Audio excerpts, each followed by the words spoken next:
Hi friends, please subscribe to Amravati Media and press the bell icon for more latest updates.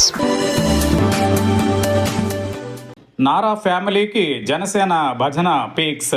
Devansh ఘాట్పై Lokesh ఘాటు reaction. మంత్రి నారా లోకేష్ ఉలిక్కిపడ్డారు. కూటమి ప్రభుత్వంలో CM Chandrababu, ఆ తరువాత లోకేష్ అత్యంత క్రియాశీలకంగా వ్యవహరిస్తున్నారు. చంద్రబాబు కంటే లోకేష్ ప్రభుత్వంలోనూ పార్టీలోనూ అన్నీ తానే వ్యవహరిస్తున్న సంగతి తెలిసిందే. ఇటీవల టీడీపీ వర్కింగ్ ప్రెసిడెంట్గా కూడా లోకేష్ నియమితులయ్యారు.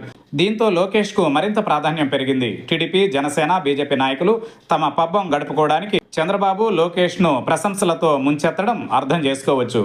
కానీ లోకేష్ తనయుడు 11 ఏళ్ల దేవాంశ్ను కూడా పొగడ్తలతో ముంచెత్తడానికి కూటమి నేతలు పోటీ పడడం ఆశ్చర్యం కలిగిస్తోంది. ముఖ్యంగా చూసే జనానికి అసహ్యం కలుగుతోంది. అసెంబ్లీ సమావేశాలలో దేవాంశ్ను జనసేన ఎమ్మెల్యే కొణతాల రామకృష్ణ పొగిడి అభాస్పాలయ్యారు.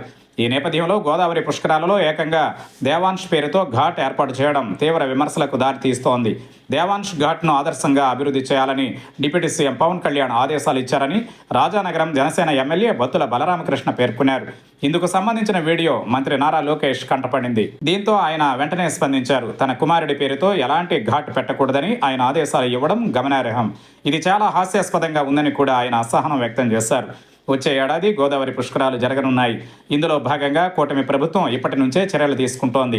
ఈ క్రమంలో తూర్పుగోదావరి జిల్లా రాజానగరం నియోజకవర్గంలోని సీతానగరం మండల పరిధిలోని మునికూడలి పుష్కర ఘాట్కు లోకేష్ కొడుకు దేవాంశ్ ఘాట్ అని పేరు పెట్టారు. ఆ ఘాట్ను రాజానగరం జనసేన ఎమ్మెల్యే బత్తుల బలరామకృష్ణ సందర్శించారు. ₹1 కోటి అభివృద్ధి చేస్తామని ఘనంగా చెప్పారు. అయితే తన కుమారుడు దేవాంశ్ పేరుతో ఘాట్ పెట్టడం లోకేష్కే నచ్చలేదంటే రాజకీయ నాయకుల భక్తి రసం ఏ స్థాయిలో పొంగి పొర్లుతోందో అర్థం చేసుకోవచ్చు. ఇలాంటి చేష్టల వల్ల తాము రాజకీయంగా అభాస్పాలవుతామని గ్రహించిన లోకేష్ రష్యా పర్యటనలో ఉంటూ కూడా స్పందించారు. అలాంటివి వద్దని వారిస్తూ ట్వీట్ చేయడం గమనార్హం. రష్యా పర్యటనలో ఉన్న లోకేష్కు దేవాంశ్ ఘాట్ ఎక్కించారంటూ నెటిజన్లు అభిప్రాయపడుతున్నారు.